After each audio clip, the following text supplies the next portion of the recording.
Hello बच्चों, आपका स्वागत है प्रवीण सिंह केमिस्ट्री क्लासेज में। बच्चों, पिछले लेक्चर में हमने आपको chemical bonding and molecular structure जो चैप्टर शुरू किया है, आज उसका पार्ट 2 लेकर के आपके सामने हम उपस्थित हुए हैं। पार्ट 1 में हमने आपको केमिकल बॉन्डिंग के प्रकार और संयोजकता के विषय में बेटा चर्चा किया था। आशा करता हूं कि आपको समझ में आ गया होगा। आज हम जो है केमिकल बॉन्डिंग का जो सेकंड पार्ट है, इसमें आज हम फार्मल आवेश, लुईस संरचना और डाइपोल मोमेंट के विषय में चर्चा करेंगे। आज का जो हमारा सेशन होगा बहुत ही इम्पोर्टेंट टॉपिक, बहुत ही इम्पोर्टेंट। आज का जो टॉपिक है कक्षा 10, कक्षा 11 और कक्षा 12 के बच्चों के लिए बहुत ही महत्वपूर्ण है। और जो बच्चे आईआईटी और नीट की तैयारी कर रहे हैं उनके लिए भी आज का टॉपिक बहुत ही महत्वपूर्ण है। तो शुरू किया जाए। सभी बच्चे तैयार हैं? सबसे पहले बेटा कॉपी और पेन को ले लीजिए। जो भी इम्पोर्टेंट टॉपिक या रिएक्शन बताएं उसको आप नोट करेंगे तो ज़बरदस्त कॉन्फिडेंस बढ़ेगा, आप बहुत ही बेहतर करेंगे। इस समय हम केमिस्ट्री में जो इनऑर्गेनिक केमिस्ट्री का सबसे महत्वपूर्ण टॉपिक है केमिकल बॉन्डिंग, उसी की चर्चा कर रहे हैं। तो शुरू किया जाए। आज का जो टॉपिक है फार्मल चार्ज, तो हम केमिकल बॉन्डिंग में आज फार्मल चार्ज के विषय में अध्ययन करेंगे। फार्मल चार्ज, तो बेटा फार्मल चार्ज किसे कहते हैं उसी के विषय में चर्चा करना है। उसको हम फार्मल आवेश के नाम से भी जानते हैं। तो हमारा जो टॉपिक है फार्मल चार्ज, ये फार्मल आवेश क्या है इसके विषय में हम चर्चा करते हैं। ध्यान दें, किसी भी अणु की एक से अधिक लुईस संरचना बनती है। कौन सी लुईस संरचना सही है उसके यथार्थ निर्धारण के लिए फार्मल आवेश संकल्पना का प्रतिपादन किया गया। माने किसी भी अणु की जो संरचना बनती है, लुईस संरचना बन गई है, तो हमको ये पता लगाना है कि जो लुईस संरचना बेटा बनी है वो संरचना सही है या गलत है। उसके लिए फार्मल आवेश जो है उसका प्रतिपादन किया गया। तो फार्मल आवेश क्या है उसके विषय में हम चर्चा करते हैं। ध्यान दें, इसका एक फार्मूला होगा। फार्मल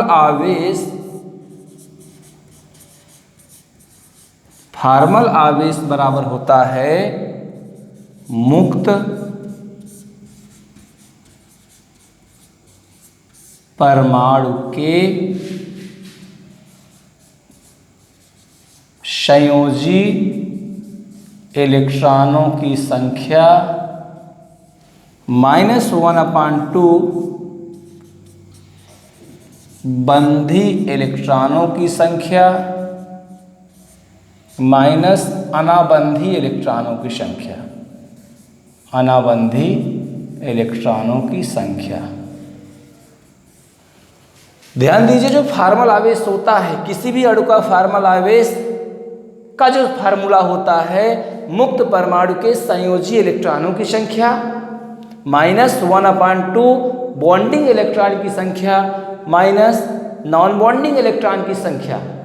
तो करेंगे क्या, किसी भी अणु का जो फार्मल आवेश बना होगा, जो भी लुईस स्ट्रक्चर बना होगा, फार्मल आवेश से हम बेटा चेक करते हैं उस अणु की लुईस संरचना सही है गलत है। उसके लिए हम फार्मल आवेश निकालते हैं। तो फार्मल आवेश का जो फार्मूला होगा मुक्त परमाणु के संयोजी इलेक्ट्रॉनों की संख्या -1/2 बंधी इलेक्ट्रॉनों की संख्या माइनस अनाबंधी इलेक्ट्रॉनों की संख्या। जो मुक्त परमाणु के संयोजी इलेक्ट्रॉनों की संख्या है, इसका मतलब हुआ परमाणु के संयोजी कोष में कितने इलेक्ट्रॉन है उसको लिखना है। -1/2 बंधी इलेक्ट्रॉनों की संख्या माने परमाणु का वह इलेक्ट्रॉन जो बंध बनाता है उसे हम बंधी इलेक्ट्रॉन कहते हैं। माइनस अनाबंधी इलेक्ट्रॉन मीन्स होगा बेटा किसी भी एटम का वह इलेक्ट्रॉन जो बंध बनाने में भाग नहीं लेता है, उसे हम अनाबंधी इलेक्ट्रॉन के नाम से जानते हैं। उदाहरण लेते हैं, एक एग्जाम्पल हम ले चल रहे हैं। ध्यान दें, एग्जाम्पल हमने लिया है N2O मॉलिक्यूल।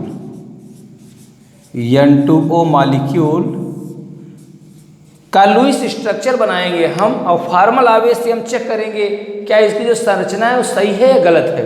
तो करेंगे क्या, N2O की संरचना की बात हम कर रहे हैं।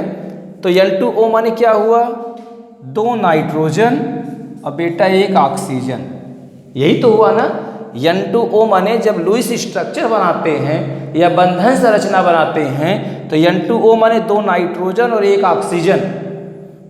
करेंगे क्या, ध्यान दें, चूंकि फार्मल आवेश से हम चेक कर रहे हैं कि इसकी जो लुईस संरचना है सही है गलत है।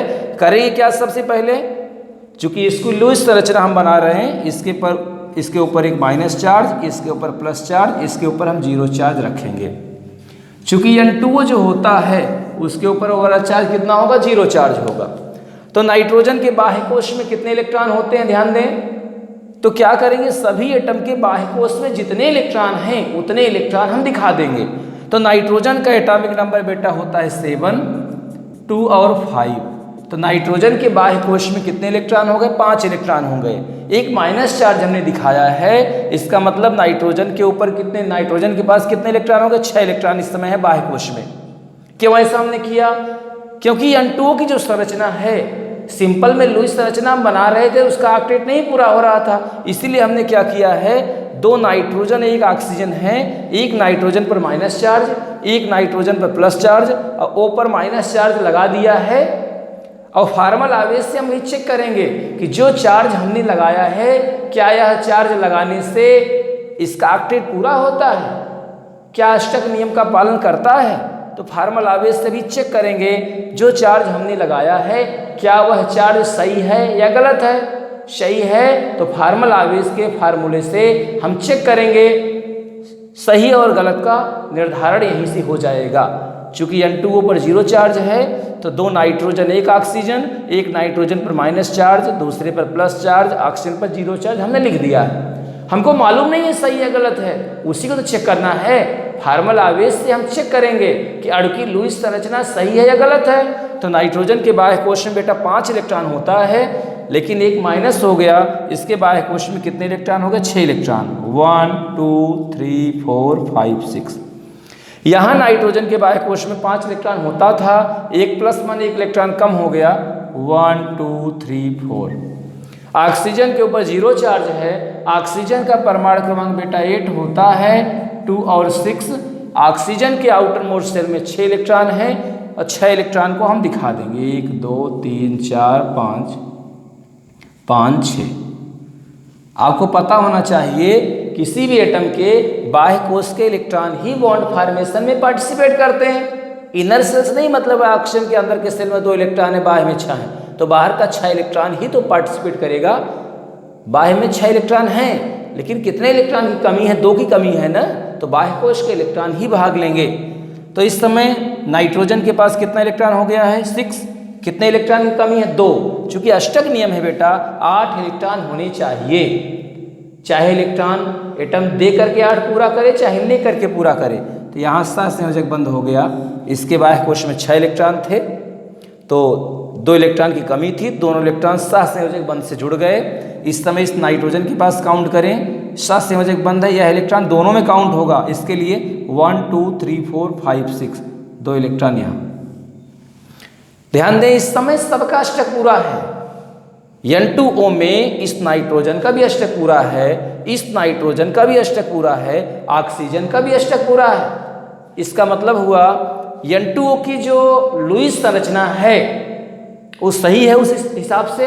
तो हमको करना क्या है, फार्मल आवेश के सूत्र से या फार्मल आवेश से हमको चेक करना है ये जो लुईस संरचना बनी है ये सही है या नहीं सही है। सही है तो फार्मल आवेश का जो फार्मूला है यह अणु मानेगा, फार्मल आवेश के सूत्र को यह अणु मानेगा, तभी तो सही होगा।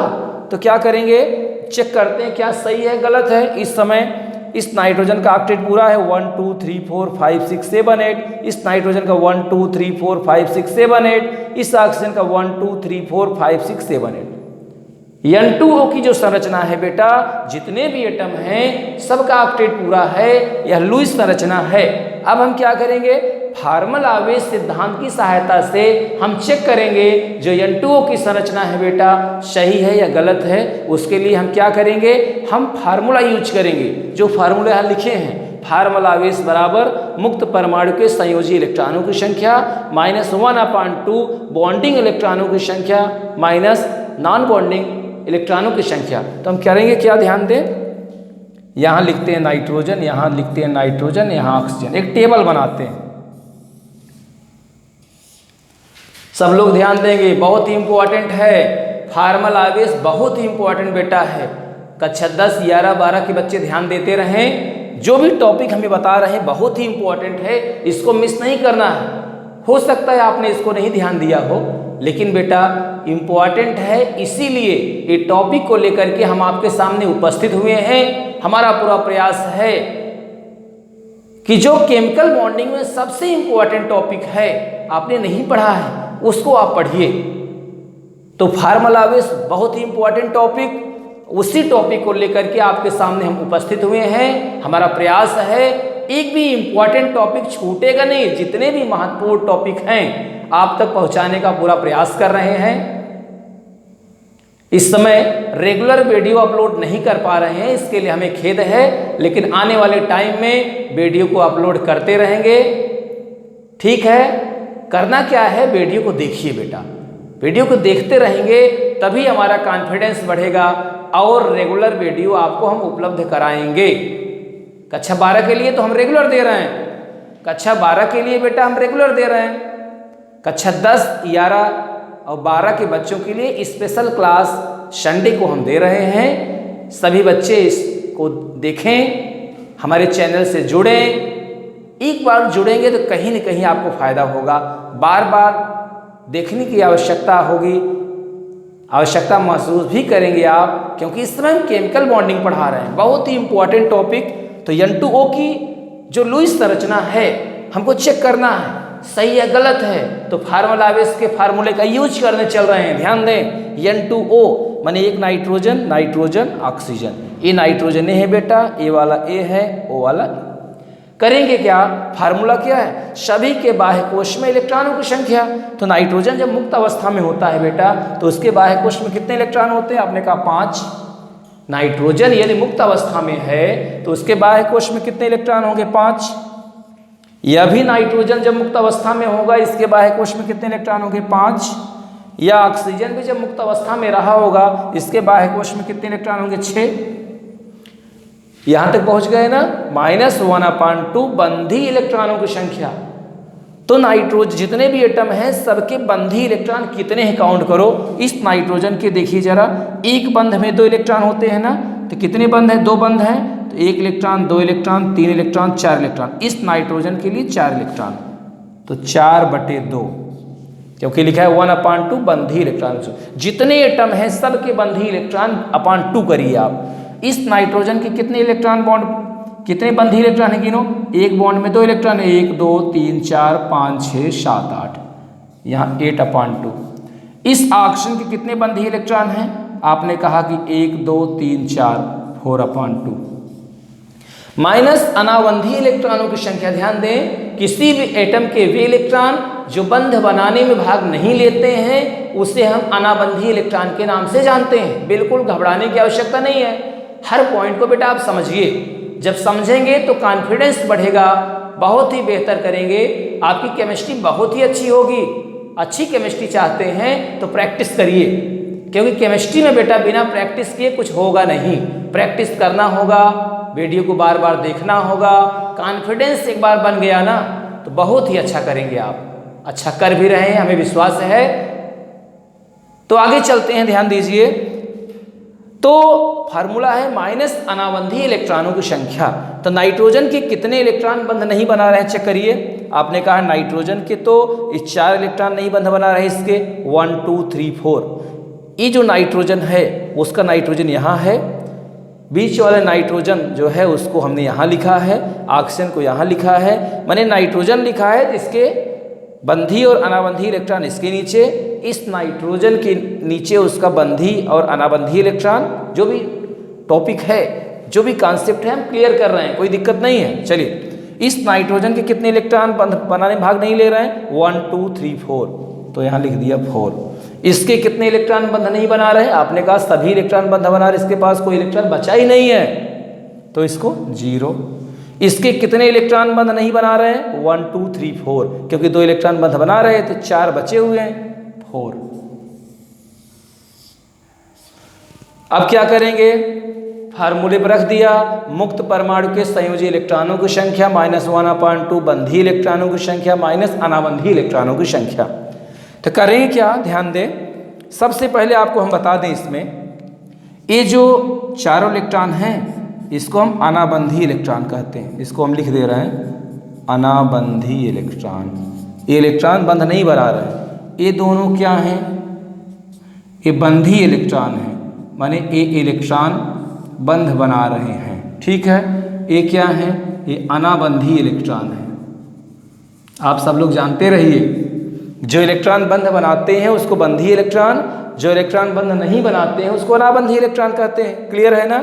तो क्या करेंगे? फार्मूले में रखेंगे तो परमाणु के संयोजी कोष में 5 इलेक्ट्रॉन हैं, बंधी इलेक्ट्रॉनों की संख्या में 2 से डिवाइड करेंगे माइनस अनाबंधी। तो जैसे ही करेंगे 5 में बेटा 4/2 माने 2 हुआ, तो 5 में 2 करेंगे कितना होगा? 3 में से 4 माइनस करेंगे तो -1 आ गया। 5 है 8/2 बेटा, 8/2 माने 4, 5 में 4 माइनस करेंगे 1 आएगा +1। 6 4/2 माने 2, 6 में 2 बेटा 4 में से 4 गए 0। तो कहीं न कहीं आप यहाँ से देखेंगे कि जो फार्मूला है, जो हमने ये फार्मूला लिखा है, ये वैलिड है, माने N2O की जो लुईस संरचना बनी है वो सही है। फार्मल आवेश कॉन्सेप्ट की सहायता से, फार्मल आवेश परिकल्पना की सहायता से हमने चेक किया N2O की जो लुईस संरचना है वो सही है। फार्मल आवेश का सूत्र इस लुईस संरचना को सही करता है, क्योंकि हमने चेक किया है इस नाइट्रोजन पर जो एक माइनस चार्ज हमने लगाया है ना, लुईस संरचना में जो लगा था वो सही है, क्योंकि फार्मूला में नाइट्रोजन के ऊपर -1 चार्ज आएगा, हमने चेक किया है। इस नाइट्रोजन पर जो +1 चार्ज लिखा है वह भी सही है, क्योंकि फार्मल आवेश के फार्मूले से हमने चेक किया इस नाइट्रोजन पर +1 चार्ज आ रहा है। इस ऑक्सीजन पर जो 0 चार्ज है वो भी सही है, हमने फार्मूले से चेक किया ऑक्सीजन पर बेटा 0 आ रहा है, माने 0 चार्ज वैलिड है। तो हमने फार्मल आवेश किसे कहते हैं और N2O मॉलिक्यूल की जो लुईस संरचना बनी है फार्मल आवेश से हमने उसको चेक किया है, ये सही है। बहुत ही इंपॉर्टेंट बेटा टॉपिक हम पढ़ रहे हैं इस समय। फार्मल आवेश है क्या? यदि किसी अणु की लुईस संरचना बनी है तो फार्मल आवेश से कैसे चेक करते हैं कि अणु की लुईस संरचना सही है गलत है। तो सभी बच्चे इसको नोट कर लें, कॉपी में स्क्रीनशॉट भी ले सकते हैं। यदि कोई प्रॉब्लम हो बेटा तो कमेंट करिएगा, ठीक है ना? चलिए नोट करें सभी बच्चे इसको।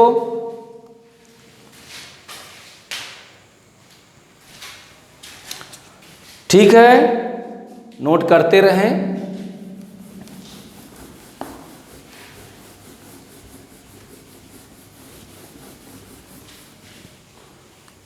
ये जो N2O लिखा है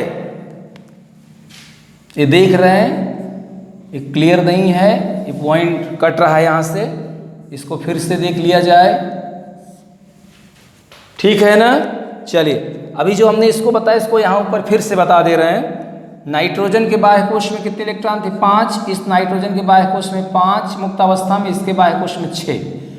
नाइट्रोजन की कितने इलेक्ट्रॉन बंध बना रहे हैं? 4, तो इसका बेटा 4/2। इस नाइट्रोजन कितने इलेक्ट्रॉन बॉन्ड बना रहे हैं? 8। एक बॉन्ड में 2 इलेक्ट्रॉन होते हैं ना, 8/2। और इसके कितने इलेक्ट्रॉन बॉन्ड बना रहे हैं ऑक्सीजन के? 1 2 3 4, 4/2। कितने इलेक्ट्रॉन बॉन्ड नहीं बना रहे थे इसमें? अभी आपने देखा 1 2 3 4। ए नाइट्रोजन ए वाला है, ए नाइट्रोजन ए है, ऑक्सीजन ए है, तो इसके बेटा कितने इलेक्ट्रॉन? 4 इलेक्ट्रॉन बॉन्ड नहीं बना रहे हैं। इस नाइट्रोजन के पास सभी बना रहे हैं 0, इसके 1 2 3 4। तो जैसे कैलकुलेशन हमने किया था -1 +1 0 आया था, माने इस अणु की जो लुईस संरचना है बेटा वो सही है। फार्मल आवेश से हमने चेक किया तो कहीं न कहीं नाइट्रोजन पर -1 चार्ज लिखा है, जो इस नाइट्रोजन +1, इस पर 0 चार्ज वैलिड है। तो फार्मल आवेश की सहायता से हमने चेक किया कि N2O जो अणु है उसकी लुईस संरचना सही है, ठीक है, नोट कर लें।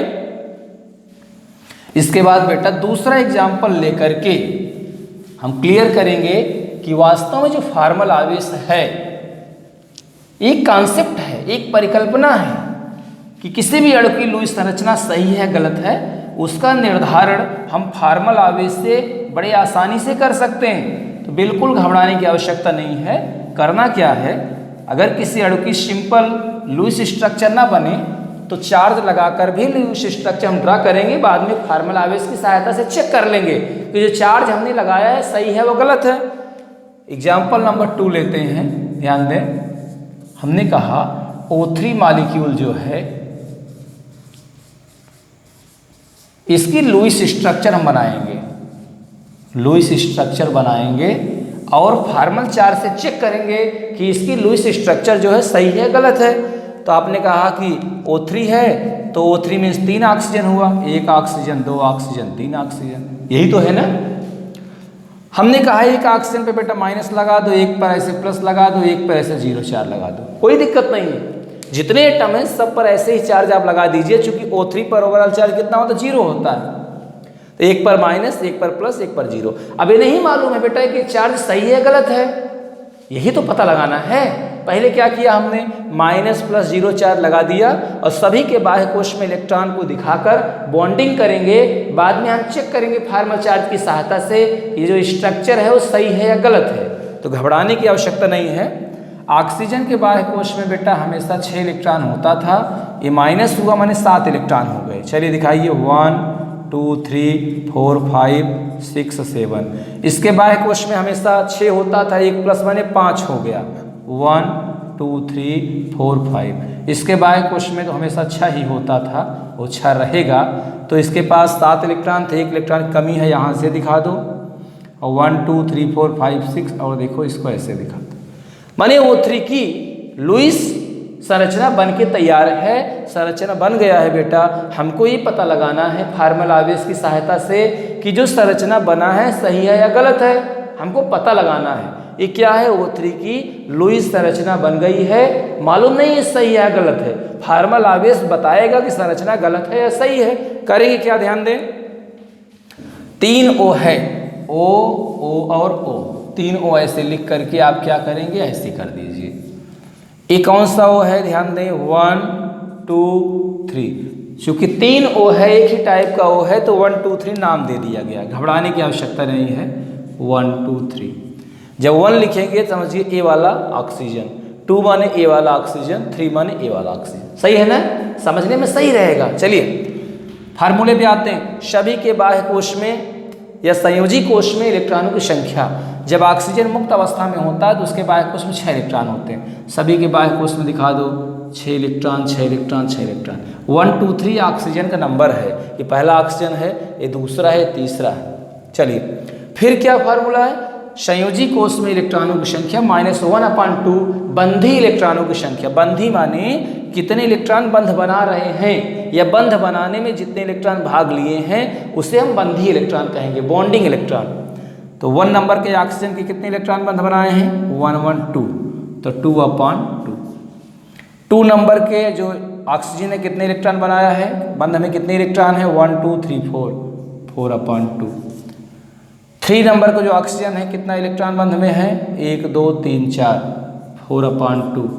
कितने इलेक्ट्रॉन बंध नहीं बना रहे हैं चेक करें ऑक्सीजन नंबर 1 में, तो इस समय 1 2 3 4 5 6 7 थे, तो 1 इलेक्ट्रॉन बना लिए, 6 इलेक्ट्रॉन बंध नहीं बना रहे हैं। ठीक है, इस ऑक्सीजन कितने इलेक्ट्रॉन बंध नहीं बना रहे हैं, 1 2 नहीं बना रहे हैं। इसके कितने नहीं बना रहे हैं, 4 नहीं बना रहे हैं।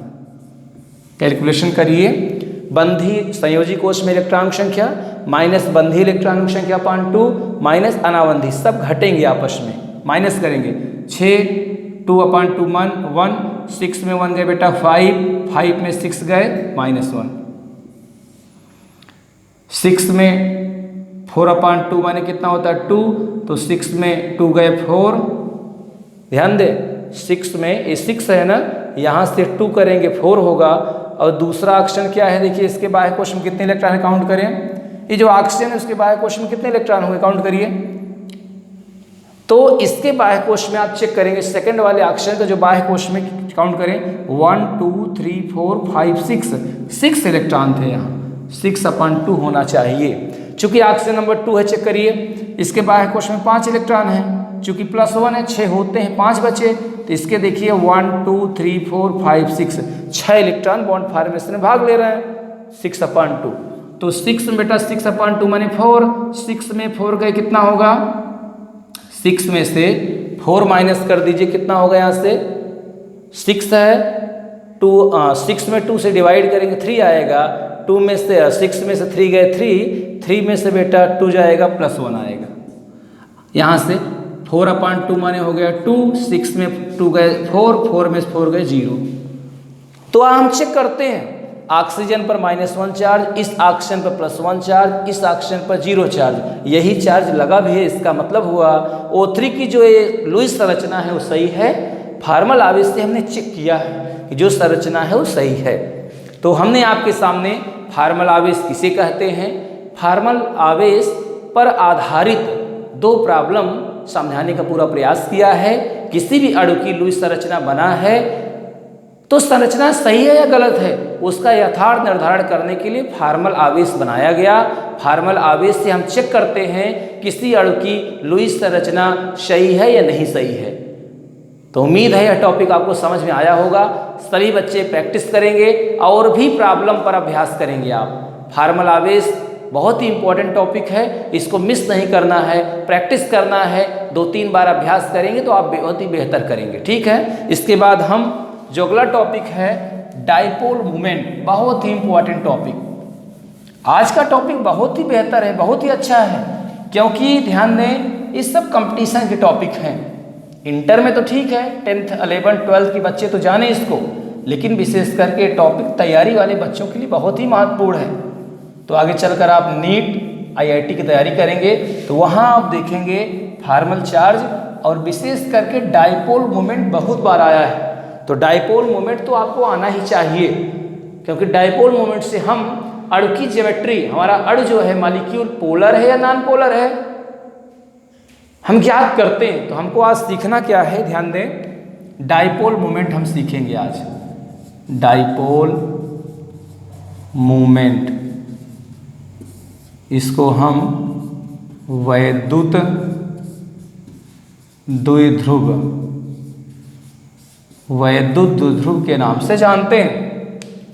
तो डाइपोल मोमेंट क्या है, ध्यान दें, यदि समान परिमाण के 2 आवेश, एक आवेश बेटा +q है, दूसरा आवेश -q है, माने समान परिमाण के 2 विपरीत आवेश, माने 2 आवेश हैं, ध्यान दें 2 आवेश लिया है, एक +q है एक -q है, 2 विपरीत आवेश एक दूसरे से अगर d दूरी पर हैं तो यह समायोजन बेटा द्विध्रुव कहलाएगा। द्विध्रुव, डाइपोल माने होता है 2 पोल जिसमें हो, माने 2 आवेश, वो भी विपरीत आवेश, 2 विपरीत आवेश एक दूसरे से d दूरी पर रखें बेटा, तो यह समायोजन द्विध्रुव कहलाएगा।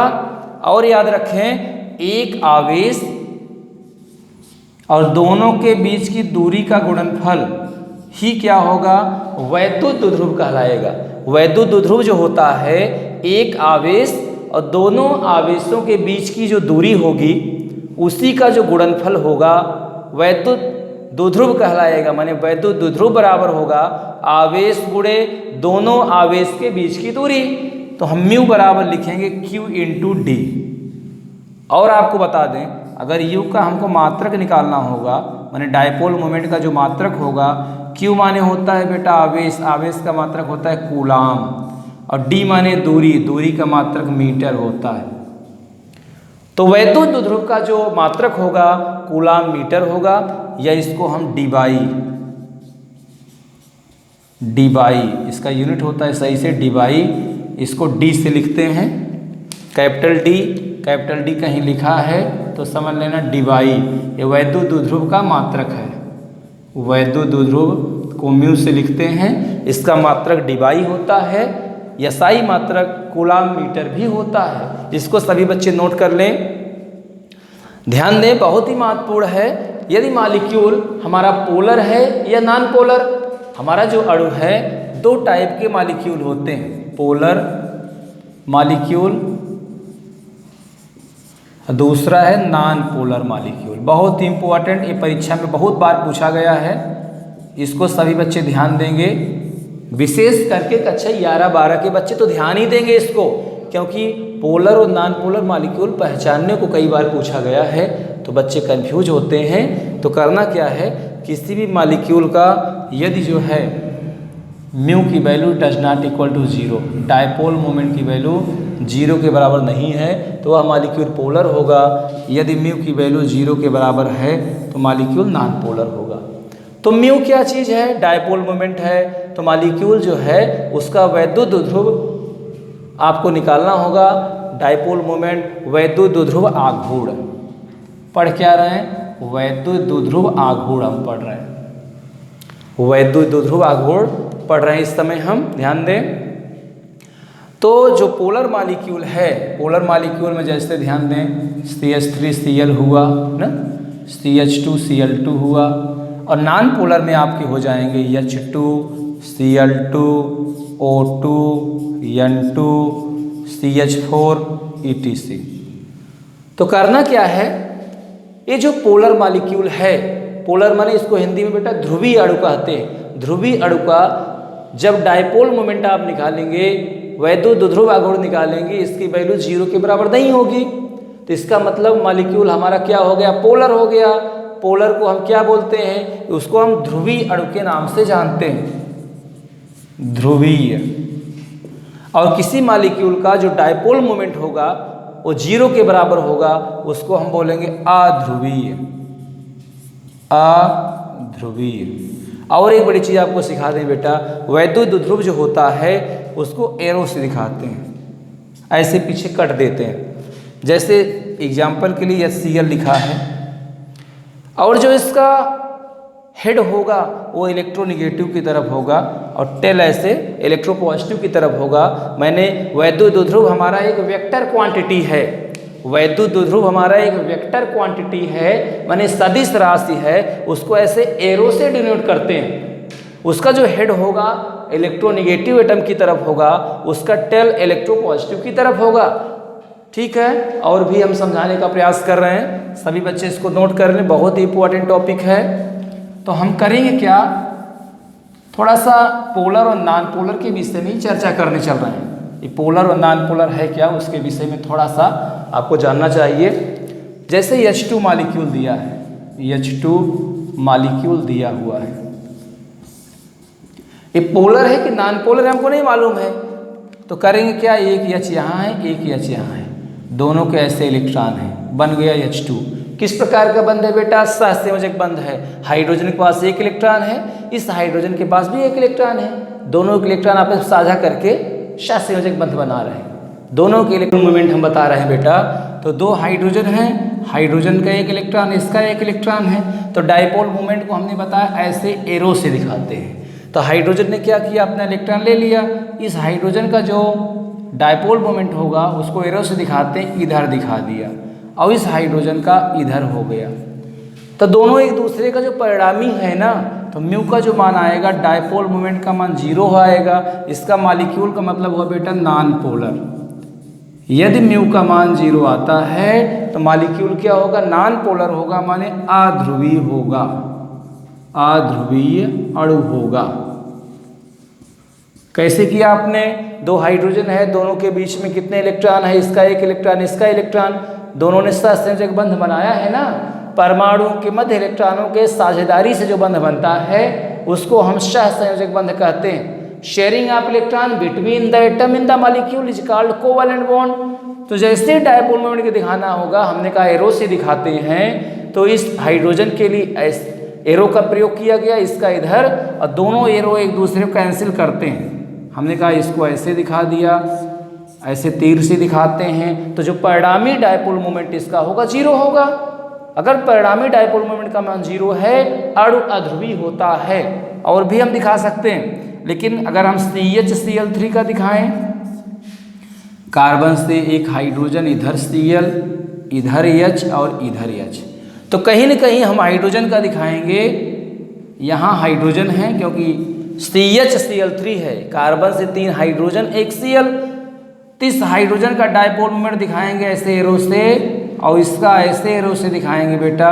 ये दोनों एक दूसरे को कैंसिल करेगा ना, जो परिणामी इसका वेक्टर होगा एक दूसरे को कैंसिल करेगा और इसके डायपोल मोमेंट को ऐसे दिखाएंगे। यह इलेक्ट्रोनिगेटिव है, ये क्या करेगा, इसके डायपोल मोमेंट को ऐसे दिखाएंगे। तो परिणामी जो होगा, जो डायपोल मोमेंट रिजल्टेंट आएगा परिणामी, वह डायपोल मोमेंट बेटा 0 के बराबर नहीं होगा।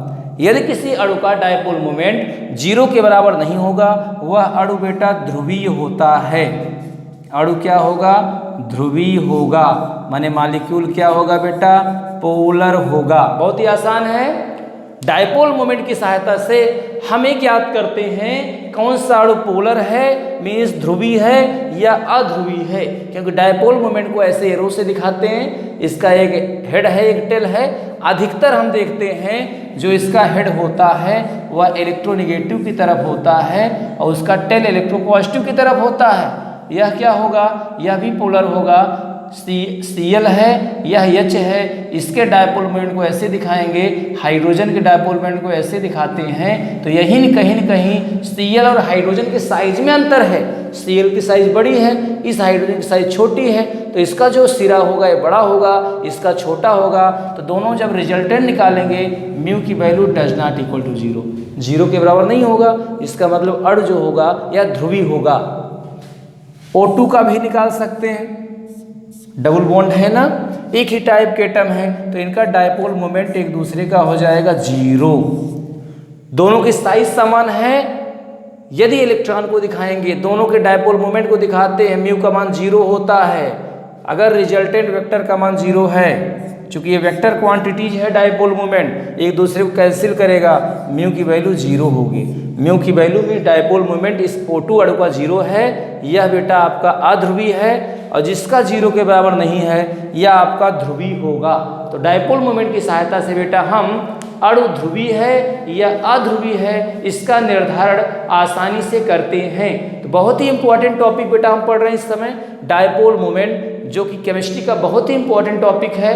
कंपटीशन में, बोर्ड की परीक्षाओं में ऑब्जेक्टिव क्वेश्चन के रूप में आता है, पूछता है कि बताइए CHCl3 या आपका CH3Cl ये ध्रुवीय है या अध्रुवीय है, आपका H2 ध्रुवीय अणु है या अध्रुवीय है, O2 ध्रुवीय अणु है या अध्रुवीय है। तो आप बता सकते हैं कि डायपोल मोमेंट की सहायता से इसका निर्धारण बेटा हम आसानी से कर सकते हैं। अब हम लुईस स्ट्रक्चर, जो अणु का लुईस स्ट्रक्चर है उसको बनाना सीखेंगे।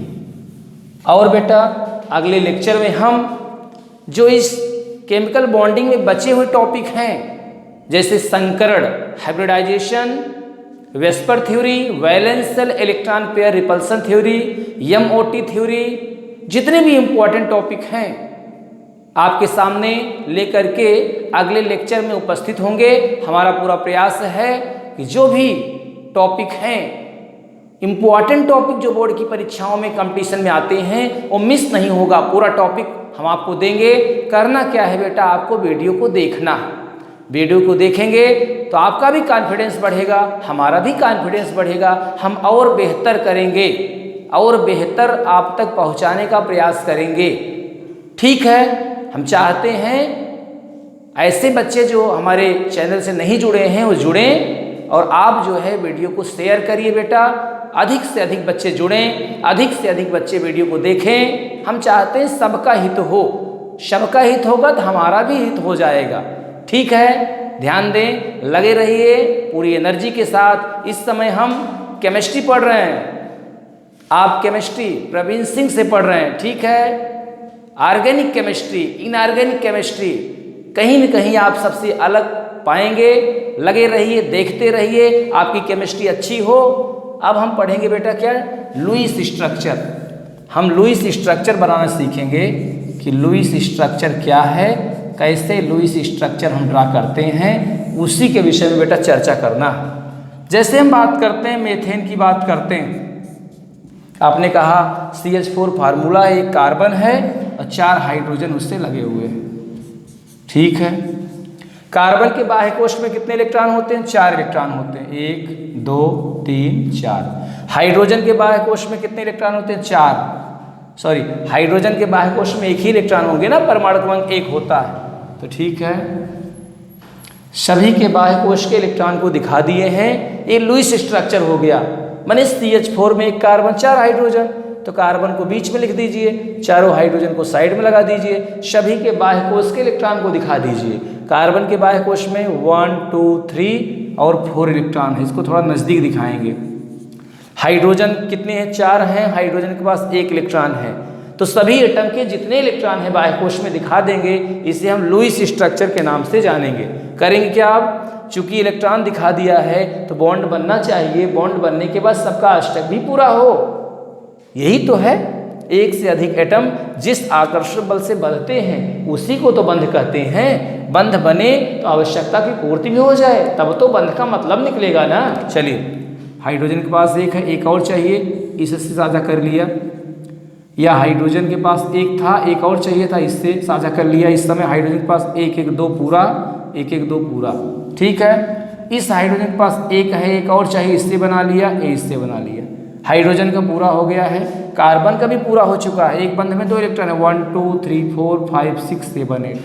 तो CH4 की जो बंधन संरचना है हमने आपको बना दिया। करना कुछ नहीं है, कार्बन लिख दो, 4 हाइड्रोजन है साइड में लगा दीजिए, सभी के बाह्य कोश के इलेक्ट्रॉन को दिखा दीजिए, बॉन्डिंग कराइए। बॉन्डिंग करने के बाद सबका अष्टक भी पूरा हो जाए, ठीक है। CH4 का बन गया है। अब इसके बाद हम ध्यान दें, बनाएंगे किसका? NaCl का भी बना कर देखना चाहते हैं। Na और Cl, आपने कहा Na का 18 होता है, Na का एटॉमिक नंबर 11 होता है ना, 281, Cl का 17 होता है, 287। इसके बाह्य कोश में 1 इलेक्ट्रॉन है, इसके बाह्य कोश में बेटा 7 इलेक्ट्रॉन है। 1 इलेक्ट्रॉन किसी को दे दे तो इसका अष्टक पूरा हो जाए, यह 1 इलेक्ट्रॉन कहीं से बेटा पा जाए तो इसका भी अष्टक पूरा हो जाए। माने इलेक्ट्रॉनों के स्थानांतरण से जो बंध बनेगा उसको बेटा हम आयनिक बंध कहते हैं। पिछले लेक्चर में हमने आपको बताया था। होगा क्या? ध्यान दें, Na प्लस और Cl माइनस, ये देखिए Cl के पास 8 इलेक्ट्रॉन हो चुके हैं इस समय, 2 2 4 2 6 2 8। तो इसका बाह्य कोश का विन्यास 2 8, इसका 2 8 8। ये आयनिक बॉन्ड है बेटा, ठीक है। इसको सही बच्चे बना लें। एक तो एग्जाम्पल और देकर के हम क्लियर करेंगे कि लुईस स्ट्रक्चर कैसे बनाते हैं। और जो फेमस एग्जाम्पल इसका है H2SO4। तो H2SO4 हम की संरचना बनानी है हमको। H2SO4 एक सल्फर है, 4 ऑक्सीजन है, हाइड्रोजन कितने हैं? 2 2, ऐसे लिख दीजिए। H2SO4 में 2 हाइड्रोजन, 1 सल्फर, 4 ऑक्सीजन हमने दिखा दिया है। सभी के बाह्य कोश के इलेक्ट्रॉन को दिखा दो। हाइड्रोजन के बाह्य कोश में 1 इलेक्ट्रॉन होता है, इसके बाह्य कोश में ऑक्सीजन के 6 होता है, इस ऑक्सीजन के बाह्य कोश में 6 होता है, इस ऑक्सीजन के बाह्य कोश में 6 होता है, इसके बाह्य कोश में 6 होता है, सल्फर के भी बाह्य कोश में 6 ही होता है, 2 2 4 2 6। सभी के बाह्य कोश में इलेक्ट्रॉन को दिखा दी। यही लुईस स्ट्रक्चर है। करना क्या है? बॉन्डिंग होनी चाहिए। माने इलेक्ट्रॉन तो दिखा दिया बाह्य कोश में, लेकिन सभी इलेक्ट्रॉन क्या करेंगे? बाह्य कोश के इलेक्ट्रॉन बंध बनाएंगे ना। अब बंध बने, ऑक्टेट पूरा हो जाए, तब तो बंध बनने का मतलब हुआ, तो बंध बनना चाहिए। तो करें क्या? इसके पास 1 इलेक्ट्रॉन है, इससे साझा किया, 1 1 2, इसका पूरा। इसका 1 है, इससे साझा किया ऑक्सीजन के 1 इलेक्ट्रॉन से, इसका 1 1 2 पूरा। इस समय ऑक्सीजन के पास काउंट करो, 1 2 3 4 5 6 इलेक्ट्रॉन है, 1 2 3 4 5 6 7। एक कम पड़ रहा है, इससे साझा कर लिया, वैसे ऐसे भी कर लिया, इससे 2 2 4 2 6 2 8। इस संयोजक बंध है, इस बंध में दोनों का इलेक्ट्रॉन है तो दोनों में काउंट होगा, 1 2 3 4 5 6 7 8। इस समय सल्फर की कंडीशन देखो, 1 2 3 4 5 6 7 8। सल्फर का भी अष्टक पूरा है, इसके पास कितने इलेक्ट्रॉन कमी है? 2, 1 2 3 4 5 6, 1 2 3 4 5 6, 2 की कमी, तो कोऑर्डिनेट बॉन्ड बनेगा। हमने आपको बताया था उपसह संयोजक बंध, माने एक का ऑक्टेट पूरा है, एक के पास इलेक्ट्रॉन 2 इलेक्ट्रॉन की कमी होगी, उसको उपसह संयोजक बंध कोऑर्डिनेट बॉन्ड कहेंगे। अपना 2 इलेक्ट्रॉन इसको दे देगा, अपना 2 इलेक्ट्रॉन इसको दे देगा। यह H2SO4 की संरचना है और कोऑर्डिनेट बॉन्ड का एग्जाम्पल है। यह उपसह संयोजक बंध का एग्जाम्पल है। सभी बच्चे इसको नोट करें, बहुत ही इंपॉर्टेंट टॉपिक इस समय आप पढ़ रहे हैं। लुईस स्ट्रक्चर, लुईस स्ट्रक्चर कैसे ड्रा करते हैं, जितने भी एटम होंगे लिख दीजिएगा, सभी के बाह्य कोश में इलेक्ट्रॉन को दिखा दीजिएगा, बॉन्डिंग कराइएगा। बॉन्डिंग कराने के बाद अष्टक सबका पूरा हो, सबके पास कहीं न कहीं हाइड्रोजन को छोड़ करके, हाइड्रोजन 2 इलेक्ट्रॉन अपने पास चाहता है और जितने भी एटम होंगे अपने पास 8 इलेक्ट्रॉन चाहते हैं। ठीक है, बॉन्डिंग कराएंगे तो क्या हो गए, बंधन संरचना बन गया, और बॉन्डिंग ना कराते तो लुईस संरचना होता। इसको सभी बच्चे नोट कर लें, बहुत ही इंपॉर्टेंट है, परीक्षाओं में आता भी है, तो कठिन नहीं है, बस थोड़ा सा अभ्यास करना है आपको। इसके बाद एक एग्जाम्पल और देंगे हम, HNO3 की भी संरचना सीखना है। जो नाइट्रिक एसिड होता है HNO3, उसकी भी संरचना सीखेंगे, HNO3। ठीक, एक नाइट्रोजन, ऑक्सीजन 1 2 3 H। सभी के बाह्य कोश में इलेक्ट्रॉन दिखा दो, 1 1 2 3 4 5 6 1 2 3 4 5 6 1 2 3 4 5 6। नाइट्रोजन के बाह्य कोश में 5 है, 1 2 3 4 5। नाइट्रोजन के बाह्य कोश 5 इलेक्ट्रॉन है ना। चलिए, इसके पास एक इलेक्ट्रॉन एक साझा किया, 1 1 2, इसका पूरा। इस समय ऑक्सीजन के पास 1 2 3 4 5 6 7 इलेक्ट्रॉन की कमी है, इससे पूरा कर लिया, इसका भी पूरा। यहाँ काउंट करें 1 2 3 4 5 6, 2 की कमी है, ऐसे कर लिया।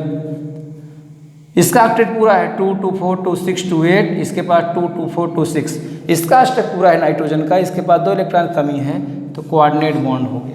एक का ऑक्टेट पूरा है, एक के पास 2 इलेक्ट्रॉन कमी होगी।